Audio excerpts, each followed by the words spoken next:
नमस्कार दोस्तों, आज मैं आपको ज्येष्ठ मास में नित्य नियम से सुनी जाने वाली तुलसी माता और विष्णु भगवान की कहानी सुनाने जा रही हूँ। प्रेम से बोली तुलसी माता की जय हो, विष्णु भगवान की जय हो। मथुरा के पावन नगरी में एक धर्मशाला था। उस धर्मशाला की देखरेख करने वाले एक साधु महाराज थे। उन्हें भगवान में बहुत श्रद्धा थी। दिन रात वह भगवान का भजन कीर्तन करते रहते थे। एक दिन उनके धर्मशाला में नवयुवक आकर ठहरा। वह पूरे दिन अपना काम निपटाया था, इसलिए काफी थक गया था।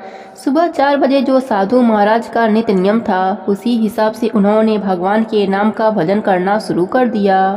साधु महाराज की आवाज़ से उस नवयुवक की आंखें खुल गई। वह अपने कमरे से निकलकर जहाँ पर साधु महाराज भजन कीर्तन कर रहे थे वहाँ गया और उसने उनसे कहा, अरे महाराज जी, यह कोई वक्त है इतने जोर जोर से भजन कीर्तन करने का?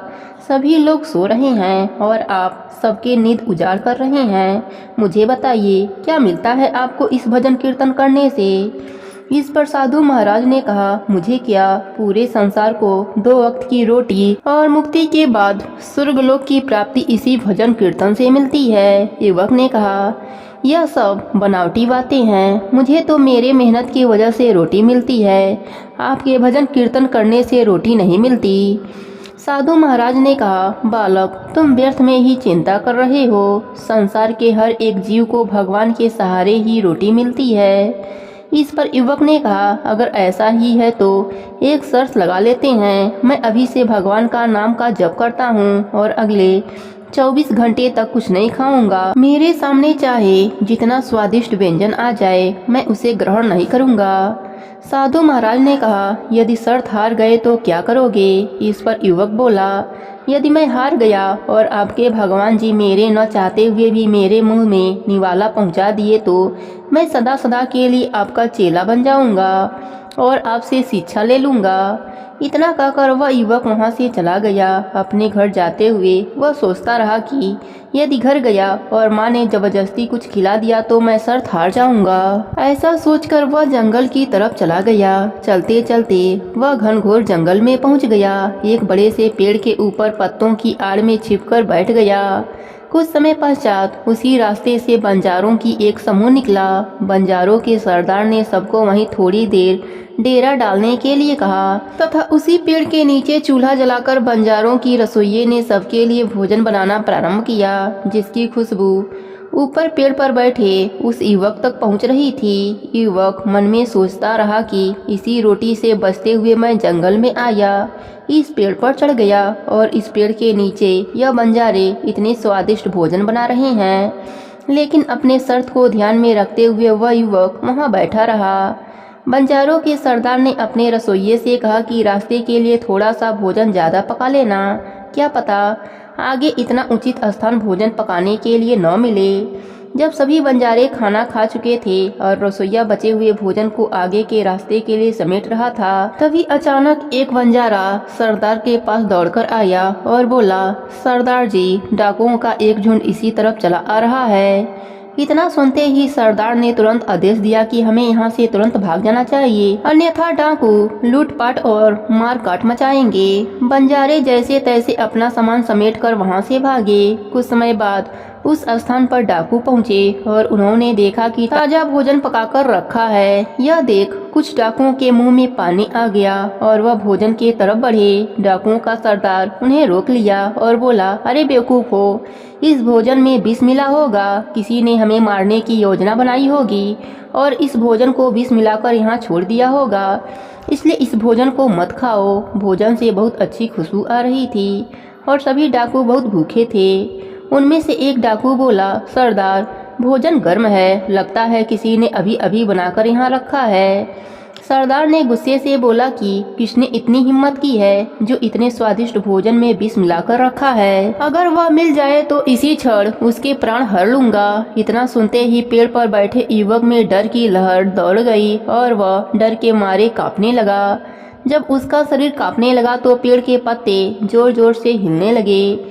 जिन पर डाकुओं की नज़र पड़ी और उन्होंने देखा कि वह युवक छिपकर बैठा है। उन्हें लगा इसी युवक ने यह भोजन बनाया होगा और इसमें विष मिलाकर डाकुओं को समाप्त करने के उद्देश्य से छिपकर बैठा है। उन डाकुओं ने उस पेड़ पर से उसे उतारा और सरदार ने उसकी गर्दन पर तलवार रखकर पूछा, बता तुमने भोजन में विष क्यों मिलाया?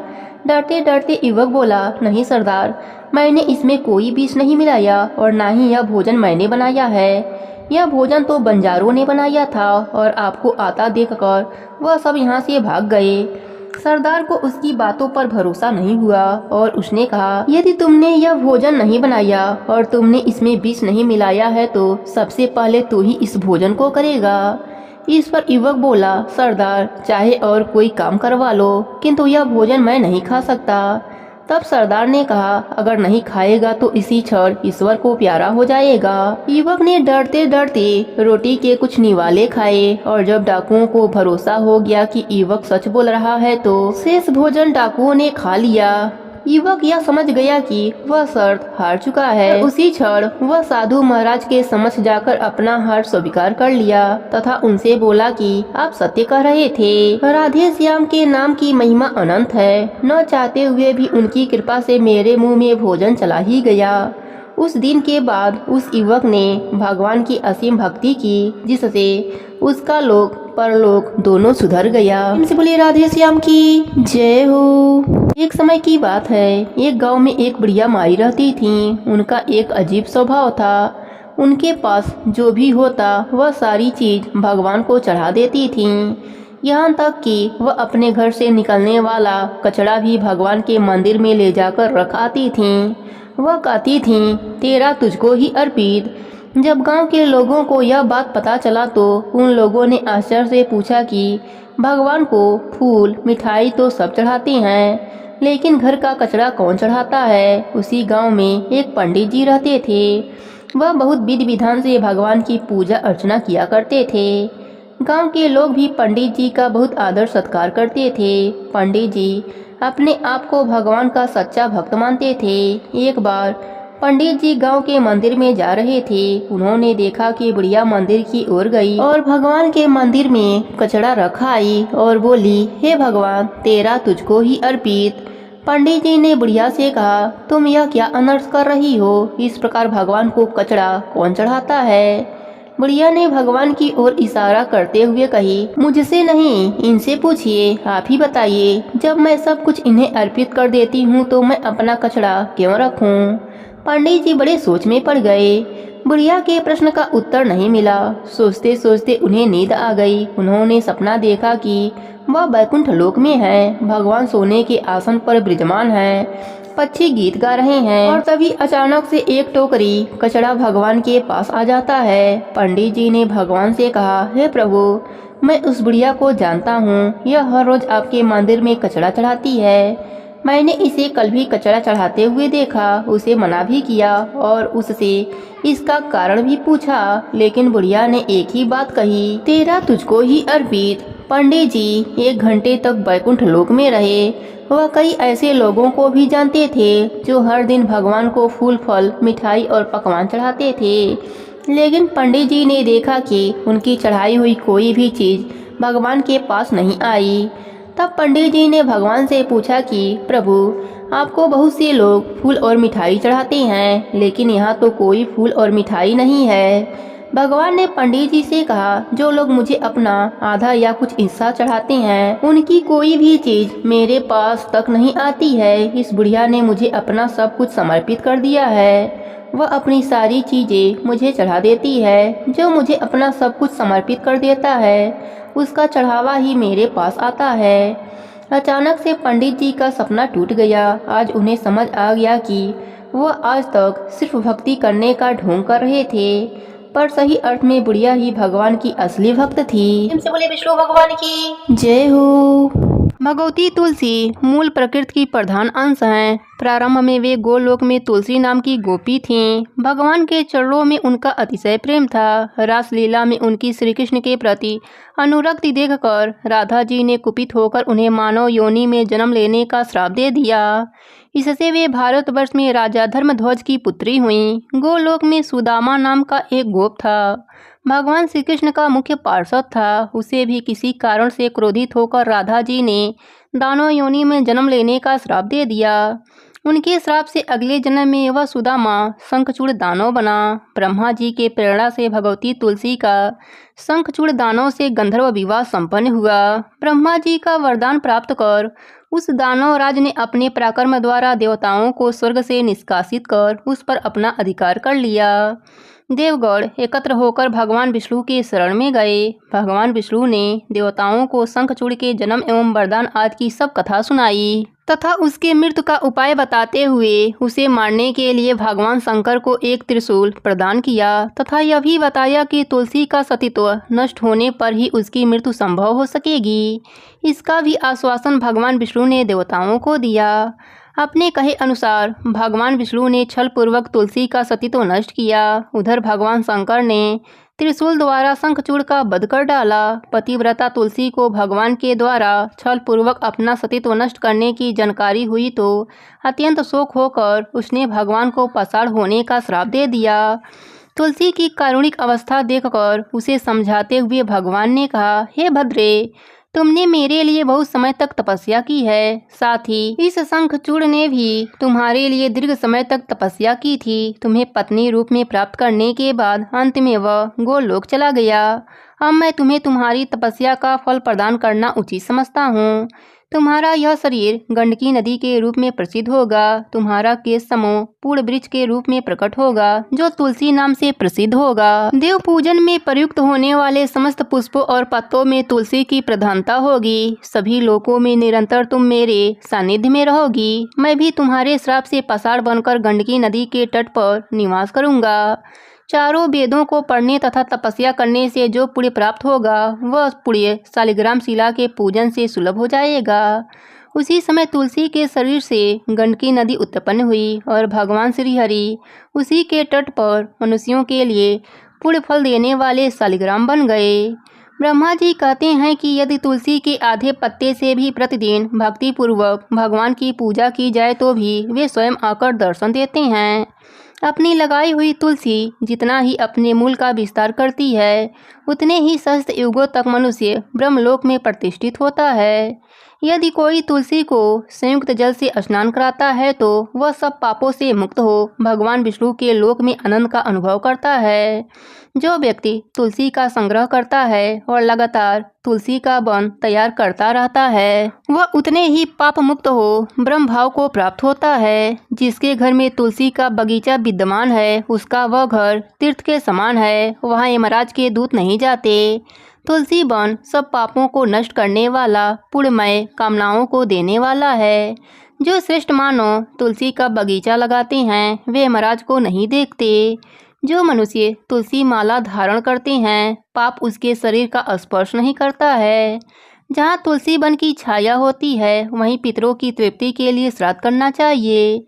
जो प्रतिदिन आदर पूर्वक तुलसी की महिमा सुनता है वह सब पापों से मुक्त होकर विष्णु लोक को जाता है। प्रेम से बोलिए तुलसी माता की जय हो, विष्णु भगवान की जय हो। एक लड़की अपने भाई और भाभी के साथ रहती थी। उस लड़की का विवाह नहीं हो पा रहा था। वह लड़की तुलसी माता की बहुत सेवा करती थी। नियम पूर्वक तुलसी जी की पूजा करती, वहीं बैठकर तुलसी माता की कथा कहानी कहती थी।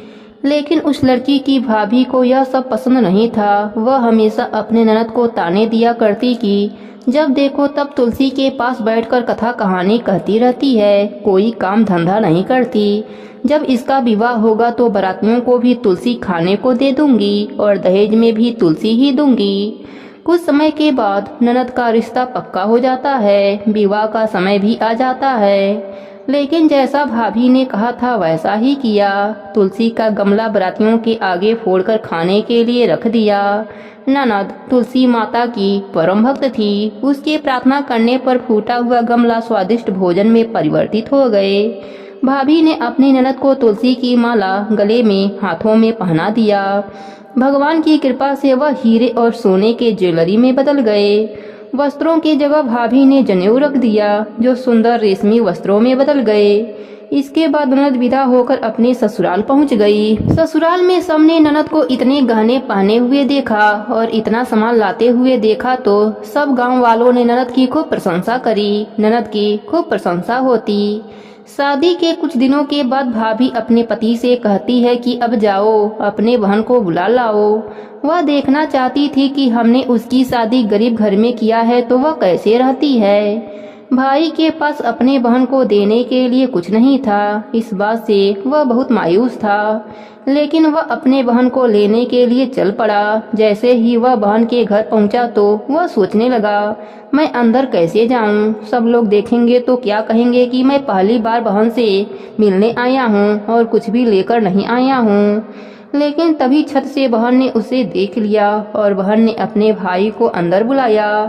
अंदर आकर भाई ने अपने बहन के सास से कहा कि मैं अपने बहन को ले जाने के लिए आया हूँ। लेकिन उस लड़की की सास ने कहा, नहीं, मैं अभी अपने बहू को जाने नहीं दूंगी। जब से मेरी बहू आई है तब से हमारे घर में बहुत ही सुख शांति और खुशियाँ छा गई है।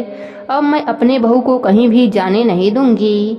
लेकिन भाई के बार बार आग्रह करने पर लड़की की सास ने 2 दिन के लिए अपने बहू को उसके भाई के साथ भेज दिया। लड़की अपने भाई के साथ अपने मायके आ जाती है। भाभी उसे देखकर चौंक जाती है। वह लड़की बहुत सारे गहने पहने हुए थी और बहुत सा सामान लेकर आई थी। भाभी यह सब देखकर पूछती है कि हमने तो तुम्हारा विवाह गरीब घर में किया था, फिर तुम इतने गहने और यह सामान कहाँ से लाई हो? तब उस लड़की ने कहा, भाभी यह सब तुलसी माता की कृपा है। भाभी ननद से और भी ज्यादा जलने लगी। 2 दिन के बाद ननद अपने ससुराल चली जाती है। इसके बाद भाभी अपनी बेटी को भी तुलसी माता की पूजा करने की और कथा कहने के लिए कहती है और कहती है कि तुम भी तुलसी माता की पूजा करो। देखो, बुआ ने तुलसी माता की कथा कहानी कही, तुलसी माता को सींचा तो उन्हें सब कुछ मिल गया। अगर तुम भी तुलसी माता की कथा कहानी कहोगी, तुलसी माता को सींचोगी तो तुम्हें भी सब कुछ मिल जाएगा। लेकिन उसकी बेटी का मन पूजा में नहीं लगता था। वह तुलसी माता की पूजा बेमन से किया करती थी, लेकिन भाभी जबरदस्ती उससे पूजा करवाया करती थी। भाई की लड़की की भी शादी तय हो गई। उसके शादी का समय भी आ गया। तब भाभी ने वैसा ही व्यवहार किया जैसा उसने अपने ननद के साथ किया था। लेकिन उस समय कुछ भी नहीं बदला, क्योंकि उसकी बेटी ने पूजा बेमन से किया था। लड़की अपने ससुराल चली जाती है। वहाँ भी उस लड़की की बहुत बुराई होती है। सब गांव वाले उस लड़की और उसकी माँ की बहुत बुराई करते हैं। कुछ दिनों के बाद उसकी माँ अपने पति से कहती है कि जाओ मेरी बेटी को ले आओ। उसका पति अपने बेटी को लेने जाता है और बेटी अपने पिता के साथ अपने घर आती है। लेकिन बेटी पर कोई गहने न थे, कुछ भी नहीं था। वह बहुत ही गरीब हालत में थी। तो उसकी भाभी यह सब देखकर कहती है कि तुमने अपने बहन का विवाह तो अच्छे घर में करा दिया, वह देखो कितनी अमीर है, और अपने बेटी का विवाह गरीब घर में करा आए।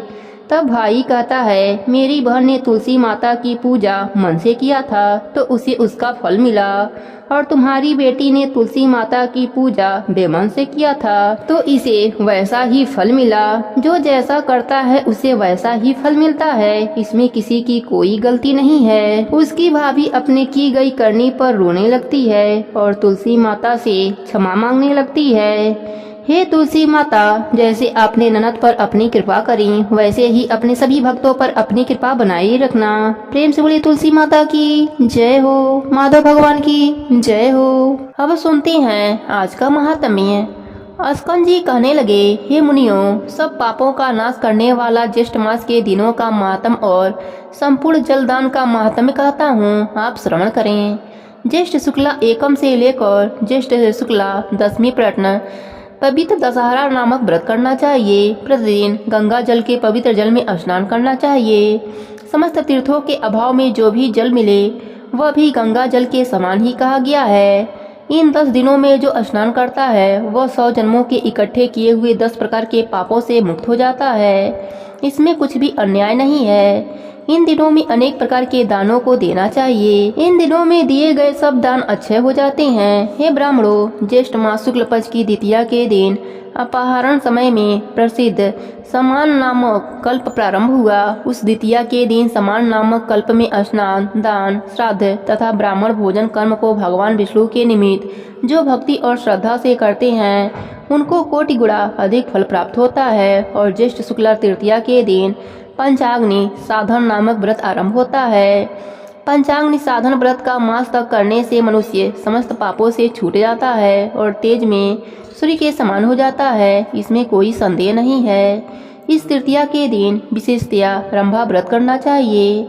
सधवा विधवा सभी स्त्रियां इस व्रत को सौभाग्य सिद्धि के लिए करती हैं। हे ब्राह्मण श्रेष्ठ, इसी तृतीया को वामन कल्प का आरंभ हुआ, अर्थात तृतीया के दिन दही और चावल का दान करने से भगवान वामन संतुष्ट होते हैं। आज के दिन विधि पूर्वक श्राद्ध तर्पण और ब्राह्मण भोजन करने के कर्म को करना चाहिए तथा मास तक ब्राह्मणों को दही का भोजन कराना चाहिए। कपिल ऋषि के पवित्र आश्रम में कुंड से 4 भुजाधारी गणेश जी प्रकट हुए, इसलिए चतुर्थी के दिन भोजन न करें और सब लोग गणेश जी का महोत्सव मनावें। पंचमी के दिन घी में पके हुए मालपुए आदि से ब्राह्मणों को भोजन कराना चाहिए।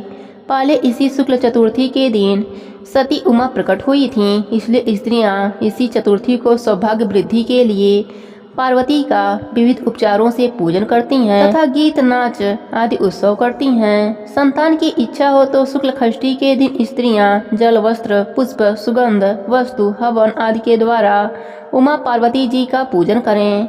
ज्येष्ठ शुक्ल सप्तमी के दिन ज्येष्ठा नक्षत्र के अंत में जो उमा का पूजन नहीं करता है उनके यहाँ ज्येष्ठा दरिद्रता का वास होता है, इसमें संशय नहीं। इसलिए दरिद्रता से भयभीत मनुष्यों को सप्तमी के दिन उमा का पूजन और दशमी के दिन विभव विस्तार के अनुसार गंगा जी का पूजन करना चाहिए, जिस कारण लोग पावनी गंगा दशमी के दिन स्वर्ग से अवतरित हुई। अतः 10, 11, 12 इन 3 दिनों में एकादशी का व्रत साध्य कहा है। एकादशी का व्रत समस्त पापों को नाश करने वाला है। इसका व्रत निर्जल उपवास करने से सिद्ध होता है। त्रयोदशी से लेकर पूर्णमासी तक 3 दिन का जो उत्तम व्रत कहा गया है, यह व्रत सावित्री नाम से प्रसिद्ध स्त्रियों को सौभाग्य देने वाला है। उन दिनों में बट वृक्ष के मूल भाग में जल सिंचन करें और बट वृक्ष के समीप ब्रह्मा, यमराज, सत्यव्रत और सावित्री का पूजन करें। इस तरह निद्रा, आहार और भोजन को त्याग कर 3 दिन व्रत करें। इसी प्रकार कृष्ण पक्ष में भी 3 दिन का व्रत करके एकम के दिन पारणा करें। यह नित्य व्रत है। स्त्रियां इस व्रत को सदैव करें। यह व्रत 1 वर्ष करने से सिद्ध होता है। ज्येष्ठ मास की पूर्णमासी ज्येष्ठा नक्षत्र से युक्त हो तो यह कोटि 100 वर्ष से भी श्रेष्ठ है। उस ज्येष्ठ पूर्णमासी के दिन मनुष्य अनेकों दानों को देवे। मैं उन दोनों का संक्षेप में कहता हूँ। हे तपोधन, ज्येष्ठ पूर्णमासी के दिन कूर्मकल्प आरंभ हुआ, इसलिए उस दिन स्नान, दान, तर्पण और ब्राह्मण भोजन जो पितरों के उद्देश्य से कराते हैं वो परम पद को प्राप्त होते हैं। हे भूसुर, सतयुग के आरंभ में जिस ज्येष्ठ पूर्णमासी के दिन मनवंतर कल्प आरंभ हुआ, इसलिए उस दिन श्राद्ध दान करना पितरों को तृप्तदायक कहा गया है। इस प्रकार देवताओं से पूजित इस ज्येष्ठ मास में बहुत से व्रत कहे गए हैं। प्रेम से बोले ज्येष्ठ मास की जय हो।